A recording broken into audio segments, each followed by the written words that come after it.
Welcome to Coastal Matters. I'm Charlie Walters. My guest today is Cornelia Dean. She is a science writer and the former science editor of the New York Times. Her career is focused on communicating about science herself and also helping scientists learn to communicate effectively with wider audiences. She wrote the award-winning Against the Tide, The Battle for America's Beaches in 1999. She also wrote in 2009, Am I Making Myself Clear? A Scientist's Guide to Talking to the Public. She has taught at Harvard, Columbia, Vassar, the University of Rhode Island, and she's currently a writer in residence at Brown University in Providence. Thank you for doing this, Corey, especially on a nice sunny day. Thank you for having me. In your book, Against the Tide, you start the book by talking about a severe storm that hit Galveston, Texas in 1900. And more important in the context of our discussion, what happened in the aftermath of that storm. Can you talk about that? Sure. The hurricane of 1900 in Galveston remains the deadliest natural disaster ever in the United States. And about probably a quarter of the city's population died in that storm, 6,000 people at least. And there was a lot of talk after the storm had passed whether Galveston should just move inland. And Galveston was a major, major city at that time, largest port west of the Mississippi and so on. But the people of Galveston said no, they wanted to stay where they were, and they built a seawall along the entire island that Galveston sits on, and they raised up the properties behind it to meet the level of the seawall, sometimes up to 17 feet higher than they were before. When you say a seawall, what was that made out of? It was concrete, it was curved, it ran parallel to the shore all the way along the island. Initially, in front of where the city of Galveston is, on the island itself, on Galveston Island itself, because of the way seawalls and water interact, the island around at the edges of the seawalls was flanked. It was carved out by waves, so they had to keep extending the wall, and they extended it and extended it and extended it, and today it runs almost the entire length of the island. But the price they paid in Galveston is they don't have much beach at all in front of the seawall. And in fact, there's so little beach in front of the seawall that they have to put piles of rocks at the foot of the seawall to maintain it in place. So they saved their city, but at the cost of their beach. And explain the mechanics of how that happens. They put up a wall, now there's no beach. Why?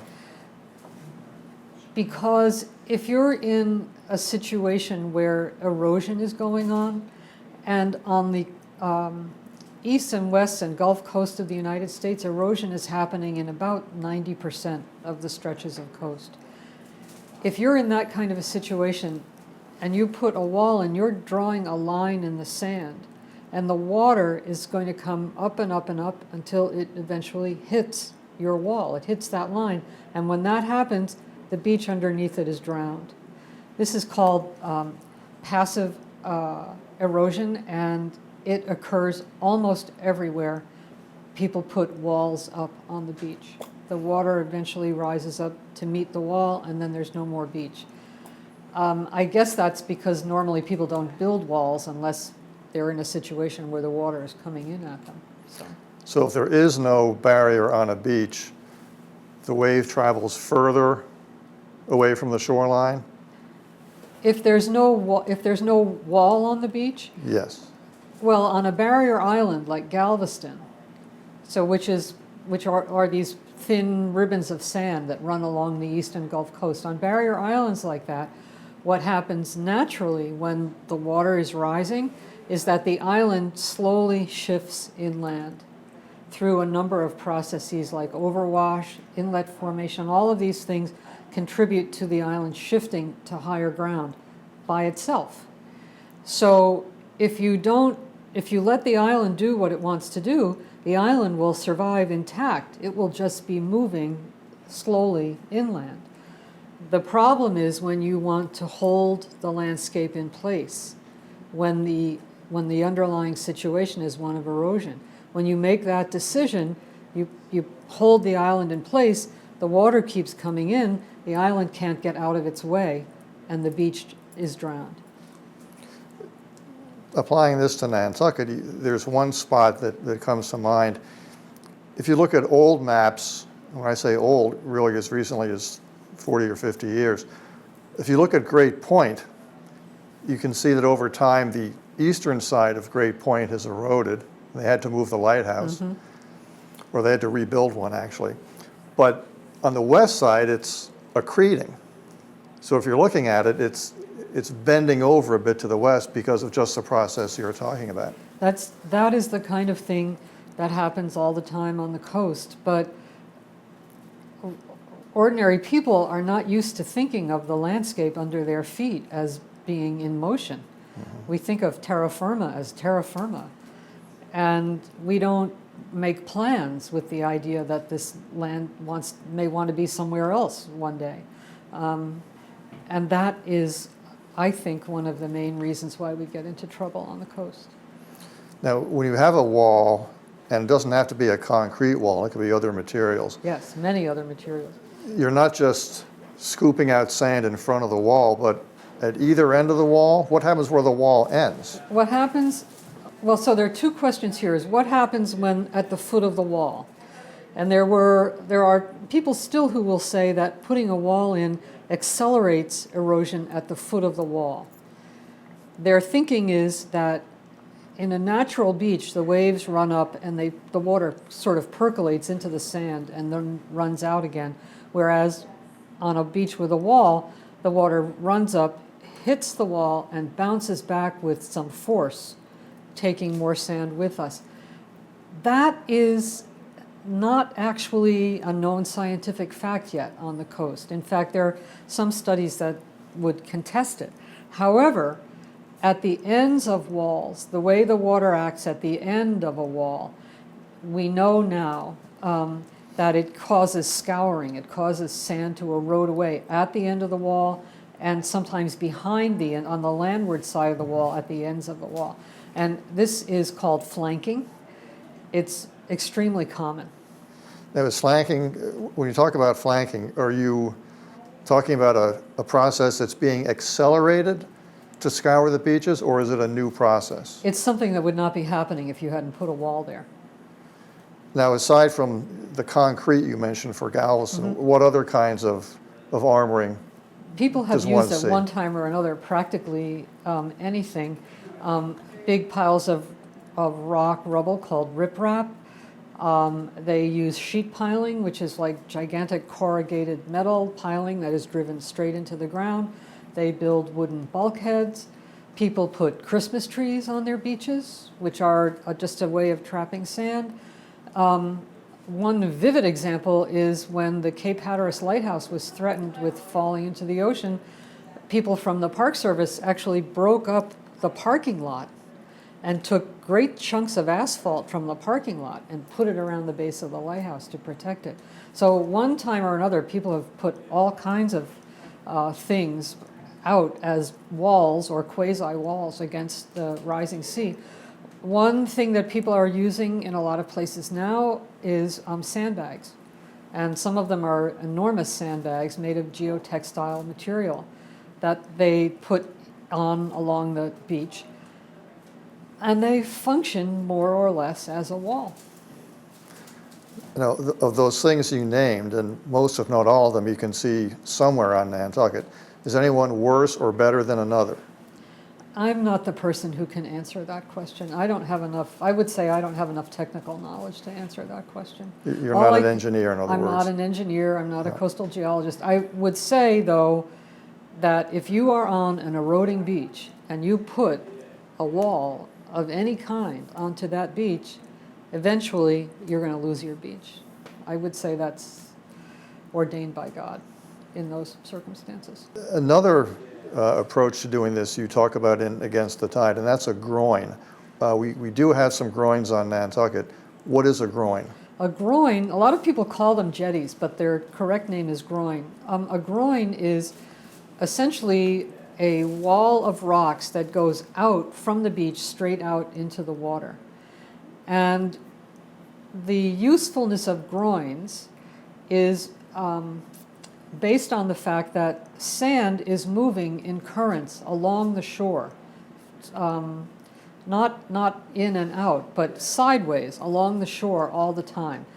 This process depends on what the prevailing winds are wherever you are and so on, but there is something called net literal drift of sand. Over the course of a year, sand moves predominantly in one direction or another on the coast, on almost all stretches of coast. A groin, when you build this little wall of rocks out into the surf, the groin traps sand on one side or the other. If the sand is moving this way, for example, it traps the sand here. However, on the other side, that side is not getting sand that it would ordinarily have gotten, and so it's starved of sand, and it starts to erode even faster than it was before.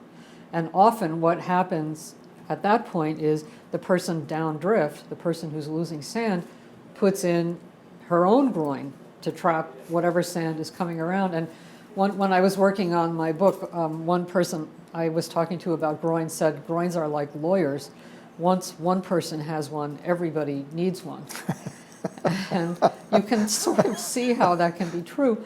But a beach that is lined with groins, going to that kind of a beach is not the same experience as going to a natural beach.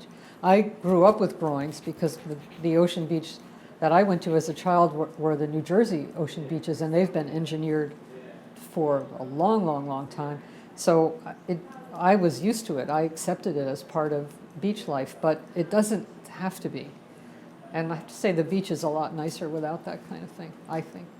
Well, there are several spots on the island where you can see groins and see what you're talking about. I was walking my dog one day a long time ago, and we came to a groin that was maybe this much out of the sand. Well, the dog didn't know that on the other side of the groin it was about this much, and the dog just disappeared over the groin. Oh, no. She didn't get hurt or anything, but that's how much of a difference it can make. And this was on a north-facing beach. It wasn't an ocean-facing Well, beach. it depends on how strong your currents are and how much wind action and so on you have. But groins can have dramatic effects on beaches if they're not built properly, or even if they are built properly. The truth is, anything that interferes with the movement of sand can have effects downdrift that you might not be so crazy about.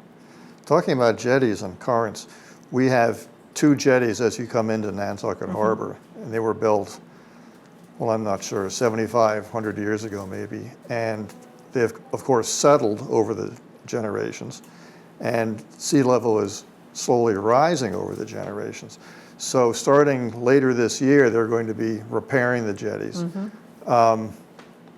Because at high tide, they just about disappear. When that happens, what might we expect to see in terms of currents and moving around of sand? The jetties are typically used at the mouths of harbors to keep the harbor entrance clear, as is the case here. Yes. And what happens is they trap sand. And harbor jetties on inlets, that kind of thing, can be so good at trapping sand that they cause tremendous problems downdrift. And in a lot of places now, people want to move the sand that's trapped on one side of the harbor mouth to the other side of the harbor mouth. This is called sand bypassing. And people have a lot of ways of doing it, everything from building elaborate pumps and pipes and so on, to just loading the sand into a truck and physically driving it around to the other side of your harbor entrance. The success rate for sand bypassing is kind of mixed so far. In some places it works fairly well, but in other places people have had difficulty getting the systems up and running, and it can be disruptive because you normally want to do the bulk of your sand bypassing in good weather which is when, the summer, the mild summer weather, which is when you have people who are most interested in using the beach. So there can be conflicts and arguments about when to do the kind of thing. Let's shift tracks. How did you get into science journalism in the first place? I wanted to be a journalist really all my life from childhood, from the time when I was too small to hold up the newspaper and read it. I had to put it on the living room floor and lie down and turn the pages. I have been in love with journalism from day one practically. And I worked at the Providence Journal in Rhode Island, which I went to school in Providence, and I went on to work at the paper. And then I eventually started teaching and thought I might like to teach, and I had been recruited by the Times and turned them down, which was considered stunning. But eventually I thought working at the Times would help me get a teaching job. So I went down to New York, and I was working on the national desk, and unbeknownst to me, there was a temporary opening in the science department, and someone had seen me in the newsroom with a copy of Scientific American. And on the strength of that, I got a call from my boss saying, on Monday, report to the science department.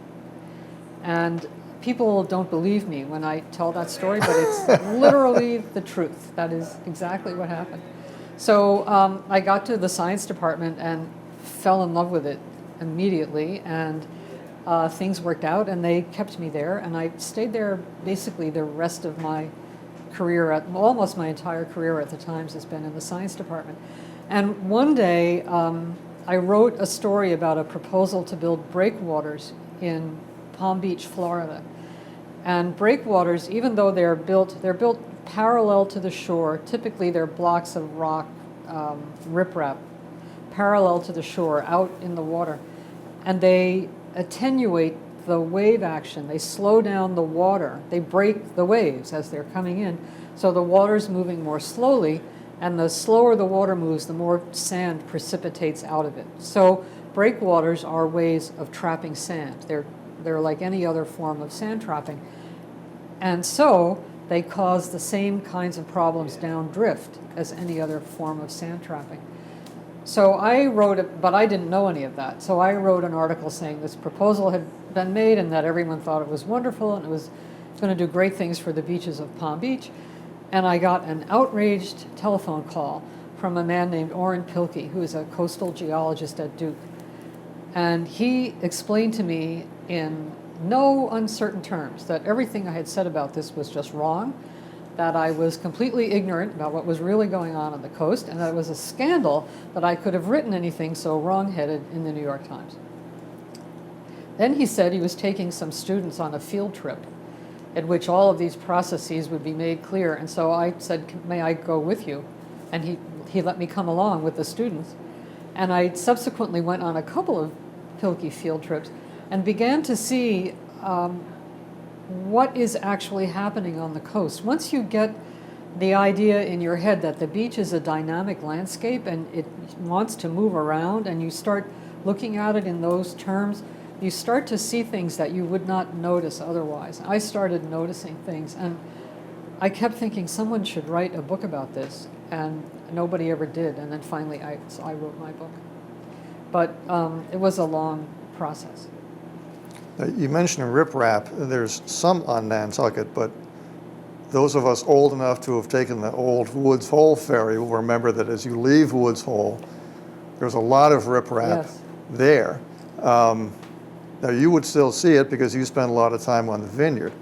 There's a tremendous amount of riprap on the vineyard, unfortunately. Tell us about our sister island and how what goes on there relates or doesn't relate to what happens here with erosion. Well, I just took my class. I'm teaching a seminar that's called The Fate of the Coast. And it's what's the fate of the coast in an era of rising seas. And we went out to the vineyard, and I took them to a number of places where people have armored the coast years ago, and now those, not to mix metaphors, but those chickens are kind of coming home to roost. And there are places where there are walls, where there is not a beach anymore. One of the beaches is called the Inkwell in the town of Oak Bluffs, and it's kind of a culturally important beach because it was one of the places where people from the Harlem Renaissance who would vacation in Oak Bluffs, this was where they went to the beach. And so people care a lot about keeping this, not just because there are people today who are using it as a beach, but also because it was an important place in the nation's cultural history. Well, it's backed up against a wall, and they've tried to replenish it with sand. They got sand they thought would be good. It turned out to be very dark. It didn't work well. They eventually had to dig the sand that they put on up and remove it. That was not very good. There's a road that goes out to East Chop, also in Oak Bluffs. The bluff at the bottom of that road is slumping, even though it has riprap and so on at its base. That road is no longer a two-lane road. It's now a one-way street because the lane nearest the edge of the bluff is deemed too dangerous. There's another beach called Squibnocket, another famous beach.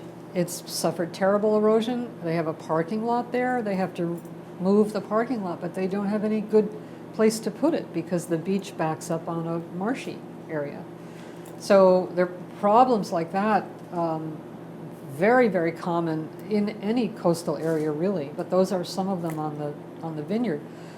Where I live on the vineyard, which is Chappaquiddick, the beaches are mostly managed by the Trustees of Reservations, which is a conservation organization. They have land over here as Yes. well. And they're the oldest land conservation organization in the world. Did you know that? I didn't know that. Or in Really? in the United States. Really? Yes. But they're modeled on the National Trust in Britain. But so they own or manage all this property, and it's not built on. So one of their big reservations is called Waisquy, which is at the far eastern end of Chappaquiddick. You can actually see on a clear day Tuckernuck. You can see Tuckernuck Really? from Waisquy, yes. In fact, that's a big sport. Is that Tuckernuck out there? But anyway, so it has undergone tremendous erosion in recent years. Hundreds of feet of beach lost. But it doesn't matter because the beach is fine. The beach responds to erosion by moving inland to higher ground and reforming itself. The beach does not require the protection that people keep putting on the beaches. It's the buildings that require the protection. Where there are no buildings, there is, in effect, no erosion problem. And now what's happening on Chappaquiddick, there was a barrier island, it breached, now it's moving around again because of the action of longshore drift, and now the sand is moving back out to the place on Waisquy where it eroded from at a tremendous clip. So this is another big sport of Chappaquiddick, is to say, what is this beach going to look like in 5 years? And I would say, I have no idea. It's going to be different from what it looks like today. But when you allow the beach to do what it wants to do, then you don't have an erosion problem. They have to keep, designating a new place to park your car, but that's not the end of the world for the trustees. Well, the reason we caught you for this interview is you came over for the second year in a row to present at the Nantucket Coastal Conservancy's Coastal Erosion Forum. When you go back to Providence or Chappaquiddick, in addition to your work at Brown, what else will you be doing?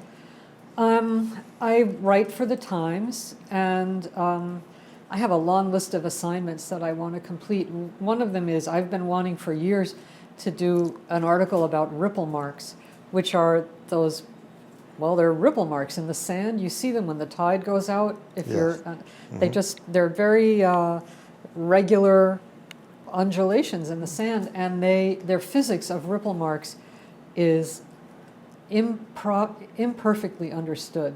And I am a big fan of any science story in which you have to say, we don't actually know what's going on here, especially when it has to do with something that's right under your feet, that you would think we would know everything about this, but we recognize them and know nothing about them. Well, I wouldn't say we know nothing, but we don't know enough.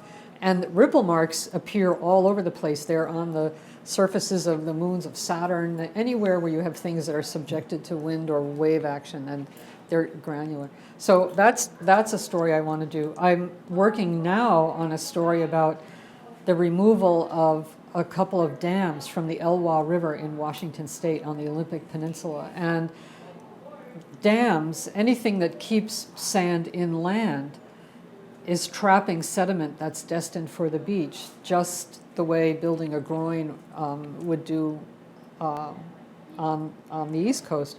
So they took these dams out basically because they were interested in improving the conditions for the salmon.